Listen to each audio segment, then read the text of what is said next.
I'm home. Back here, sweetie. How was it? Worst weather I've ever seen.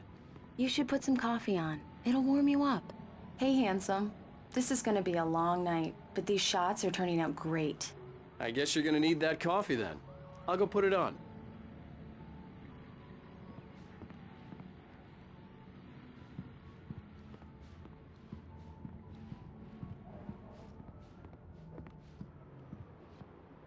Coffee's on. Great, thanks. I'll need it if I'm gonna finish this by tomorrow. Oh, hey, I just finished those cover mock-ups. They're on your desk. Tell me what you think. No kidding. I didn't think you'd get them done this quickly. On occasion, I can perform all sorts of miracles, my dear. Oh, really? Well, you seemed to think so last night.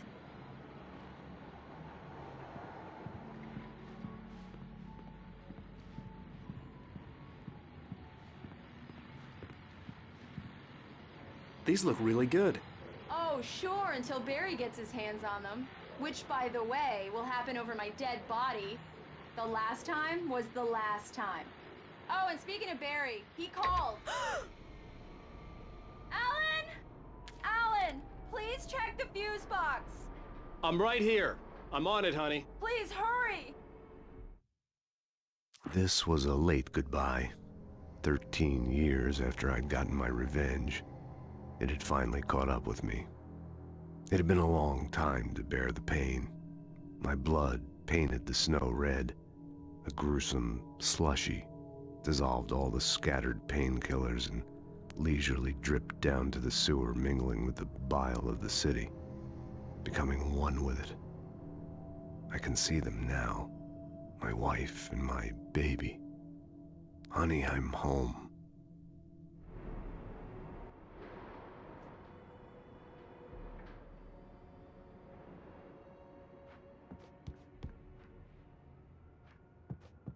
I'm right here, baby. I'm fine. Just get the lights back on, now, please. Honey, it's a power outage. I've got the flashlight. Okay. Hi. You okay? I'm sorry. It just really spooked me. Don't worry. We'll just break out the candles. I know it's stupid, but it's just...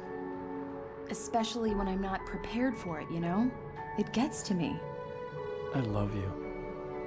Tell me a story, writer. Okay. I used to have these nightmares when I was a kid. The dark really spooked me, too. When it got really bad, my mom gave me this old light switch. She called it the clicker. The clicker, huh? Yeah. If I ever got scared of the dark, I could just flip the switch and a magic light would scare the monsters away. Oh, sure. Here it is. Alan. Maybe it'll help you, too. Yeah, nice story, writer boy. You made that up right now, didn't you? No. Seriously. I love you, even if you are a liar. Thanks for this.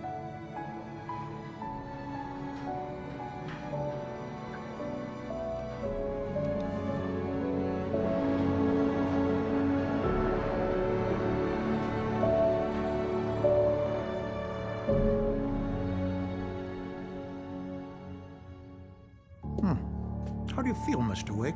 Any nausea, disorientation, anything like that? Mr. Wake, how are you feeling? I'm okay. My head's fine. I had to lie about my headache and memory loss. He'd send me to a hospital for tests. I couldn't leave without Alice. Very well. I don't think you have a concussion, but you've obviously been through quite a shock. You should take it easy for a couple of days. Thanks. Well then, Mr. Wake, we're done here. If the pain gets any worse or you experience any other symptoms, you should come see me. I'll let you get on with it then. Sarah, Sheriff Breaker, is waiting for you. She's very good at her job. I'm sure she can locate your wife in no time. Doc Nelson was the image of a small-town doctor. Sheriff Breaker had called him to the station to take a look at the cut in my head.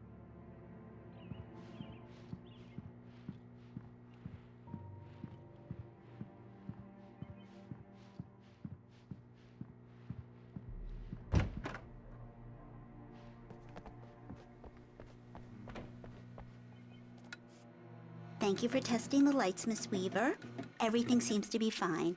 I don't have the luxury of being complacent, Deputy Grant. The bulbs will need changing soon. You can't change them in the dark. I'll be sure to take care of it, Miss Weaver. Have a nice day now. Very good. I'll come back later on to remind you, just in case. Mr. Wake, the sheriff is waiting for you in her office down the corridor. That was Cynthia Weaver. I guess you can call her the town eccentric. She used to be the editor of the local newspaper, but she's focused on, other things these days. She'd fit right in where I come from. As you can see, she's a little obsessed with maintaining the light bulbs of the whole town, refuses to step on shadows, things like that. Back in her day, she wrote about all sorts of weird things in the paper. Bright Falls has a colorful history. Of course, what small town hasn't?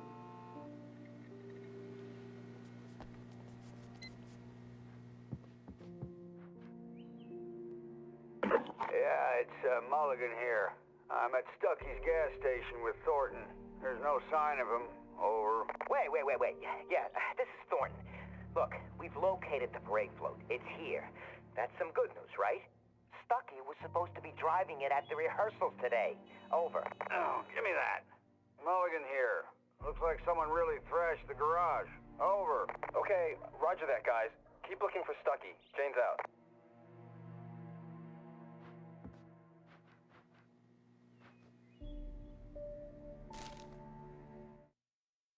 Alice looked through the viewfinder, lining up the shot. Cauldron Lake was breathtaking. Something caught her eye. A figure standing in the shadows behind the cabin, like a thin woman in a black dress. She lowered the camera and looked again. No one there. Just a collection of bushes that looked vaguely human-shaped. She shook her head and laughed.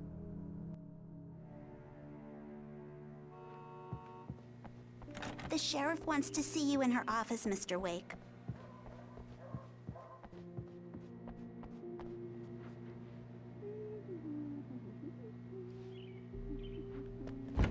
Come in, Mr. Wake.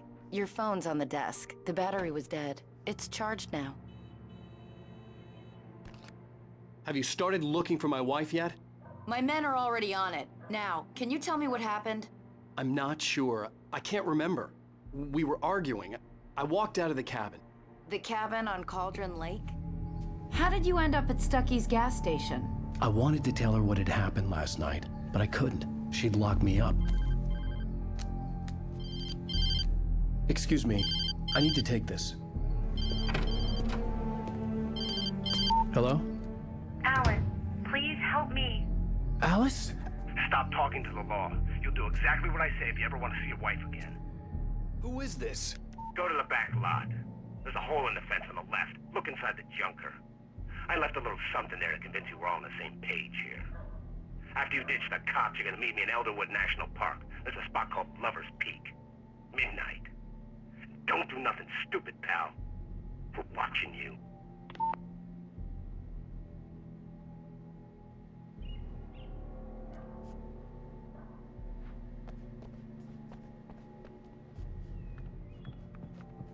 Mr. Wake, can I help you with anything?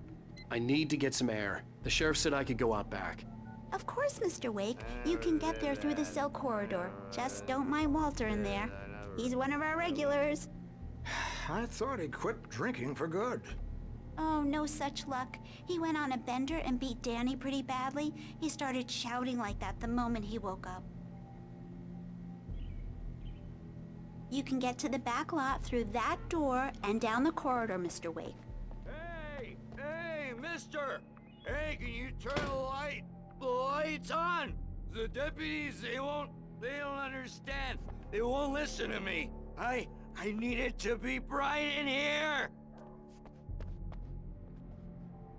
Thank you, man, thank you. Hey, you're all right. You're a good guy. Don't let anybody tell you different. You know, I shouldn't even be in here. The cops, they got it all wrong. See, sure, I beat him up, but I wasn't drunk. I mean, I wasn't drunk at the time. I only got drunk afterward. Okay, listen. Listen, you gotta listen carefully now. Here's the kicker. That wasn't Danny. No, sir. It only looked like him. You wanna know who it really was? I'll tell you who it really was. It was a goddamn space alien! I know it sounds like something a drunk would say, but believe me, I wasn't drunk then.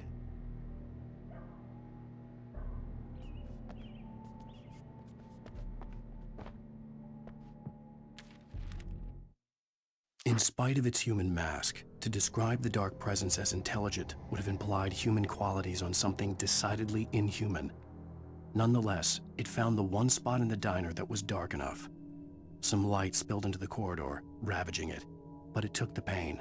Horrible as it was, the writer would soon fix that. He would be coming to the one place where it still had power.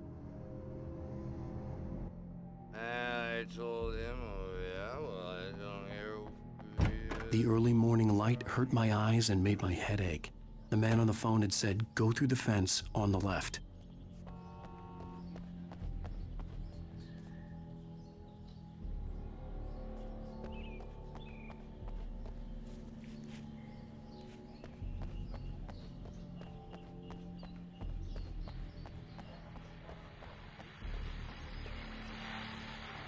The caller had told me to find a hole in the fence behind the police station.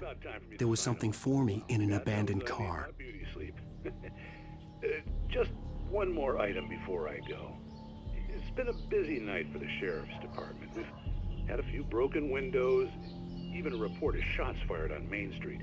Deputies Mulligan and Thornton had to deal with two intoxicated young men who were celebrating the completion of their Deer Fest float. Now, folks, we get this every year. I know it's exciting that the big day's almost here, but let's save it for the party and leave the gunplay for the shooting competition, huh? There's no point in getting all worked up yet.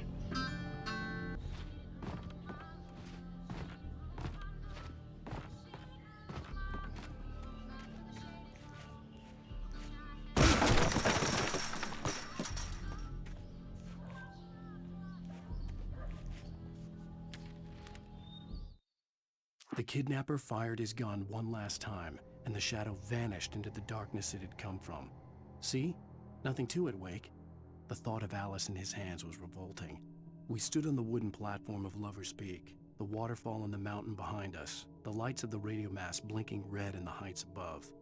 I fought with the urge to take a swing, force myself to speak. Let's cut the act now.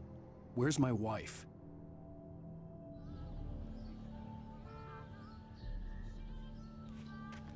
Alice's driver's license had been placed on the front seat. The caller meant business. Barry? Ow! Ow! Thank God! Where the hell have you been? I've been trying to reach you for a week, you and Alice. I've been worried sick. I flew out yesterday. I'm here in Bright Falls. Barry, listen to me. I'm at the sheriff's station. Come and get me. I can't talk now. Al, what the hell is going on? I had to get the sheriff to let me go. I needed to get to Elderwood National Park to meet Alice's kidnappers.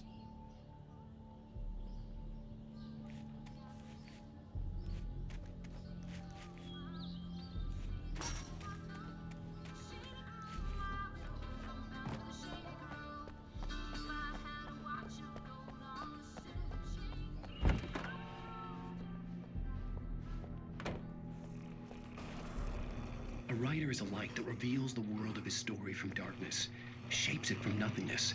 The way a sculptor carves a statue from a block of granite. If I stop, the world I'm making dies. Darkness will reclaim it. It's a long, hard journey into the dark. Alice's life is at stake, but I can't think about that, or I'll lose it. The dread lingers at the edge of perception. I'll push on. Anything is possible here. I'll write the story. I'll save her.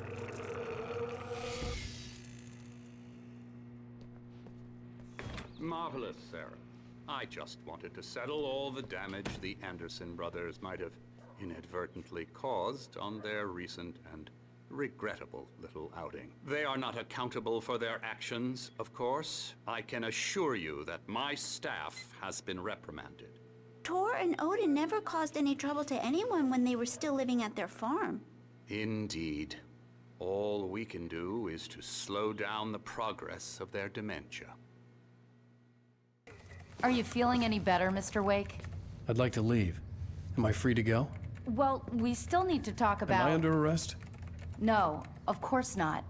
But I need to know where you'll be staying so I can get in touch with you. I'd avoid the motel. The Majestic is known for its roaches. The cabins at Elderwood are pretty nice, though. That sounds perfect. I'm Dr. Emil Hartman.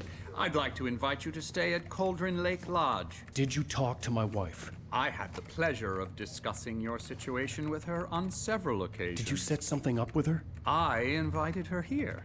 My clinic is a place where... Oh! Hey! Oh, my! Take it easy. Hey, nobody move! Get your hands off of my client! Who are you? I'm Barry Wheeler, his agent. If you have business with Mr. Wake, you talk to me. You yokels won't know what hit you once I sick my lawyers on your asses. No harm done, Sarah. I'm all right. I don't want to press charges. Mr. Wake, my offer still stands. Get me out of here. What the hell was that about, Al? We don't need a replay of that thing with the paparazzi. I thought they were gonna lock you up.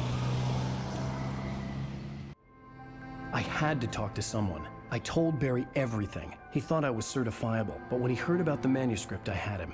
The fact that I'd written something, even if I couldn't remember it, was enough for him. He smelled money. And he believed that Alice had been kidnapped. Anything beyond that was another story. I had a midnight appointment with the kidnapper in a place called Lover's Peak, somewhere in Elderwood National Park. The plan was to rent a cabin. I don't like it, Al. I don't like any of it. It's not good. In fact, it's the absolute opposite of good. Mr. Wake! Barry, you found him. Hi, Rose. Oh, wow. I was just thinking about you, too. Great. I was just bringing Rusty some coffee. He's on the balcony, looking after Max. Poor thing. I really need to go. Great to see you again, Mr. Wake. Later! Who's Max? What an airhead. Jeez, Mr. Takes a swing at everybody. This is not her fault. She's a very nice girl and, more importantly, a fan. She even has a fan site dedicated to you. And she was very helpful when I was looking for you. Seriously, Al, what you were saying in the car? Just listen to yourself. What, you shot a guy and his body just disappeared? When was the last time you slept? What, are you high? Have you been drinking? No! Look, Barry, I'm missing a week, and someone's got Alice. Do and you everything's understand what it sounds like when you say stuff like that? Don't get me wrong, it's a good story, could be a bestseller. But when you start confusing fiction with reality, you're buying yourself a ticket to the funny farm. Wait here.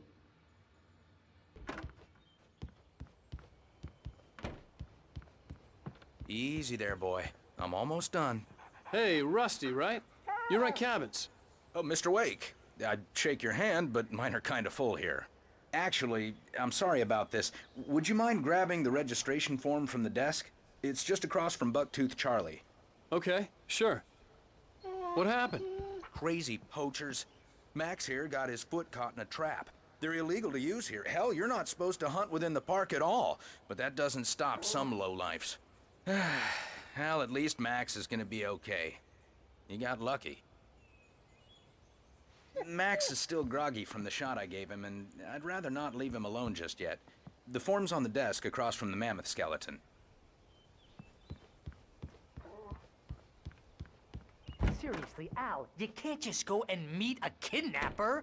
Those situations always end up in disaster. You gotta talk to the cops. She's my wife, and it's my call. Can we talk about this later? No.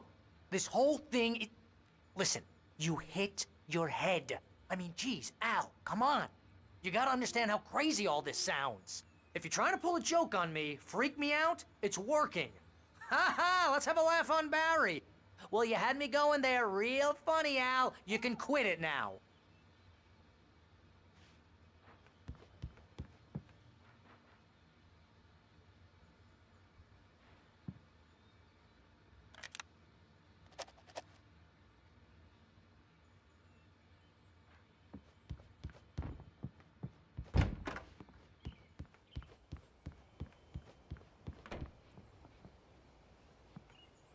I think this is the form you wanted. And here are the keys. Okay, you're all set, Mr. Wake. Glad to have you staying here. Thanks. Can you tell me how to get to Lover's Peak? Oh, sure.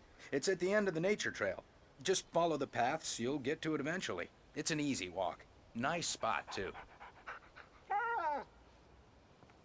If you have any trouble finding it, just keep your eyes on the radio mast. It's right below that.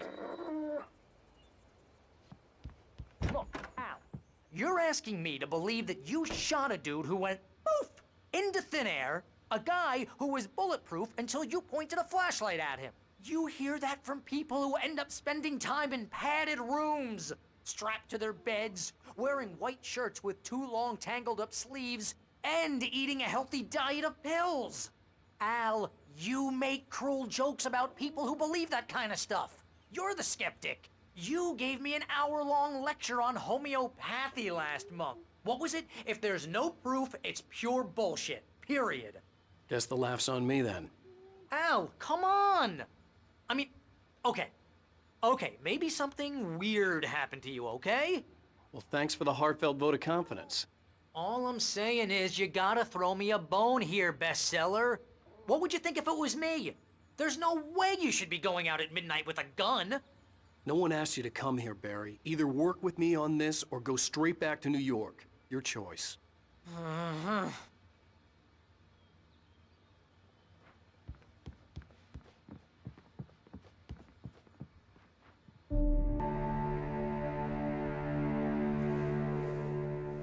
That's just crazy talk, Al. Al? Al? We should go to the sheriff or call the FBI. Damn it, Barry, they'll kill her! This is not a goddamn debate, Barry. I'm going to Lover's Peak. He said to come alone. Okay then. I understand. But you're my best friend and I'm worried that you're not right in the head. Tell me what to do to help and I'll do it. You stay here, and if I'm not back by morning, call the cavalry.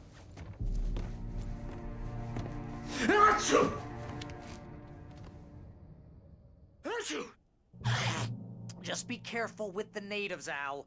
These yokels are dangerous. Everybody hates a tourist, or it'll be deliverance all over again. Bless you.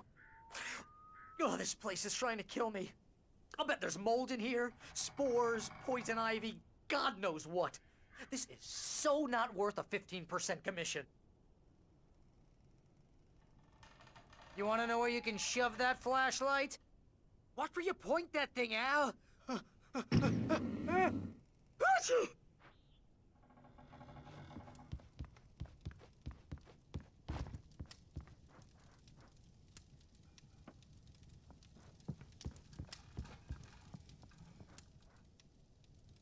Real funny, Al. Real funny. Ha ha! Thank you. I'll just sit here in the dark till you come back. Or until I get eaten by a grue.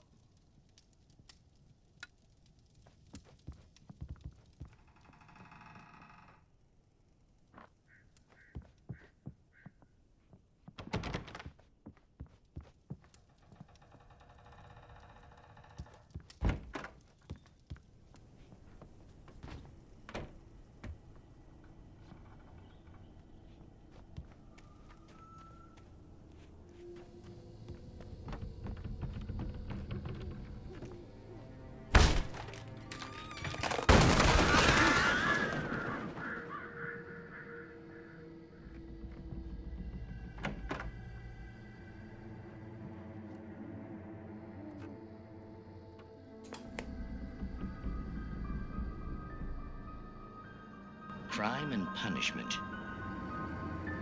The cancer and cure of civilization. But some crimes are impossible to punish, especially in Night Springs. Tonight's episode, The Man in the Mirror.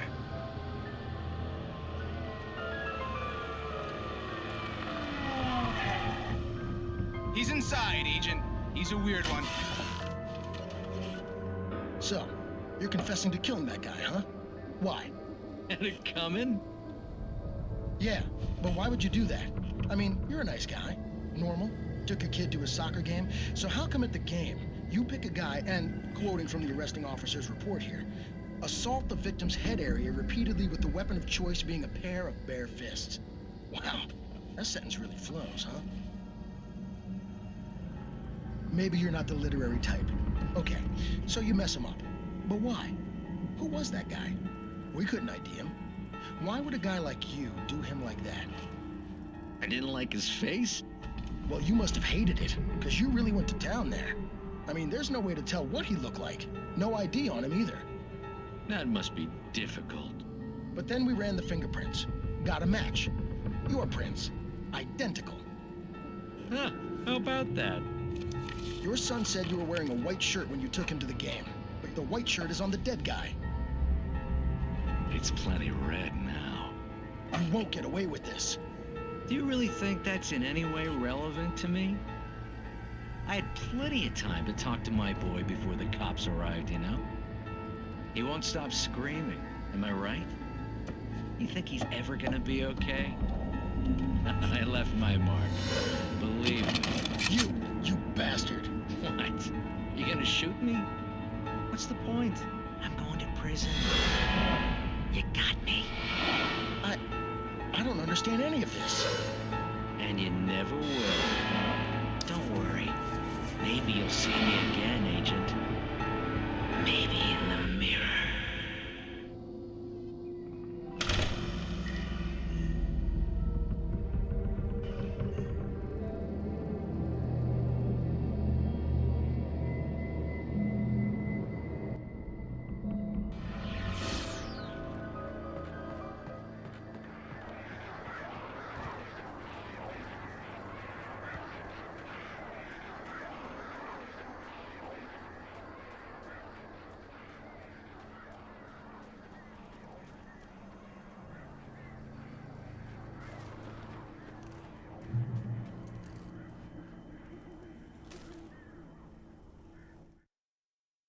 The air in the visitor center was heavy with an awful smell, as if some rotten drowned thing had crawled up from its grave.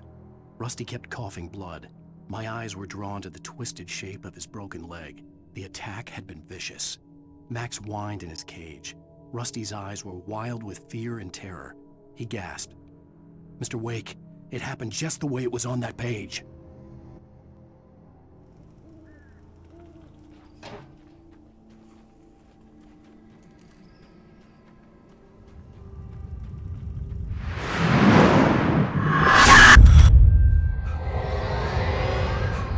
The vision left me weak. This was no head injury.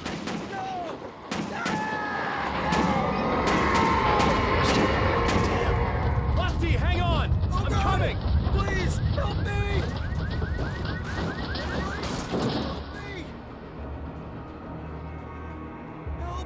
Help me! Can you hear me? Anyone! Please, help! Hello? Back here. I'm back here. Hey. Mr. Wake? Oh, hell. It happened just the way it was on that page. I found. Came true. It knew. So dark. It'll come back for me. You must... The lights. In the office. I have the key. Okay, Rusty. Hang on. I'll be right back. Whatever did this couldn't be far. Rusty had found a page from the manuscript. It would help me understand what had happened. Shh. Good boy.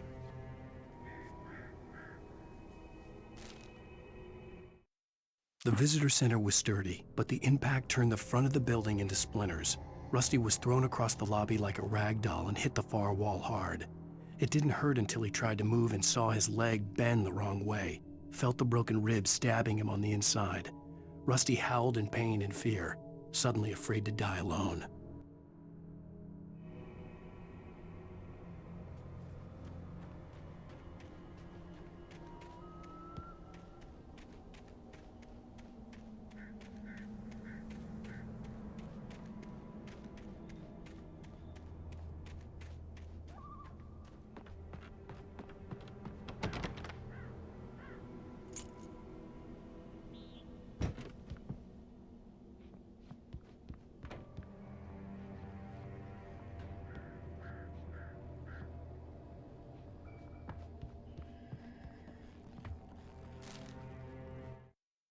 At the last instant, I changed direction and threw myself down.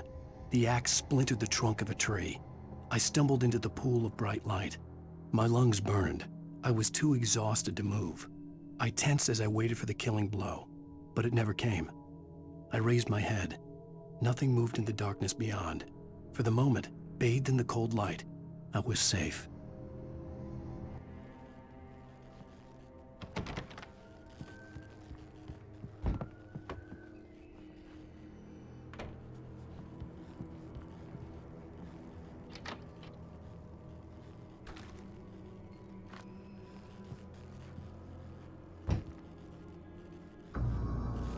I was too late. Someone had destroyed the circuit breaker. There was no way to get the lights back on. Rusty! Rusty!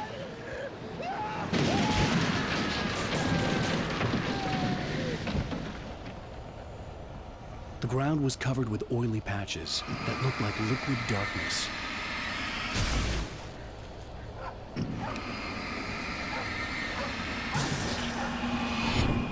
Hunters need hunting licenses.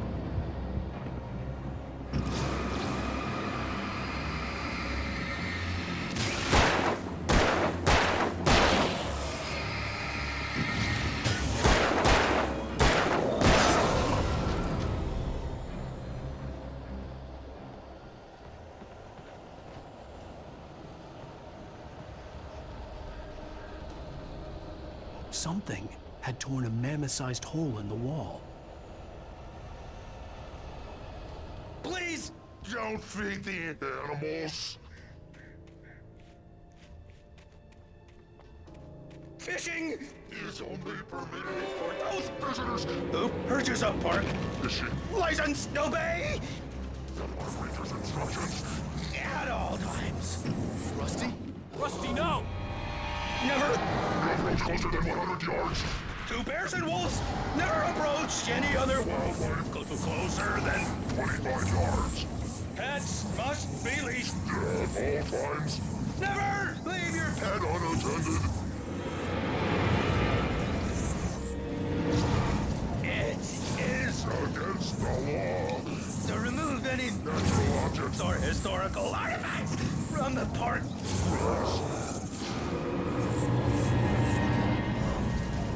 This includes even rocks you may lying along the river, or even simple berries.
Forget about it, Barry. It's just me going crazy.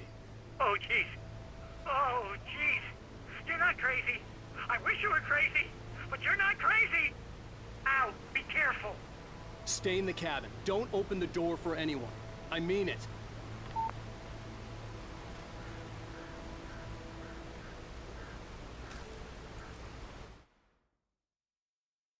In that last instant of consciousness, Rusty thought about Rose. He was older than she was. Rose was barely out of her teens, but she made him feel young and forget what a train wreck his long-dead marriage had been. He still wore the ring. He'd been waiting for her to tell him to take it off. Now she never would.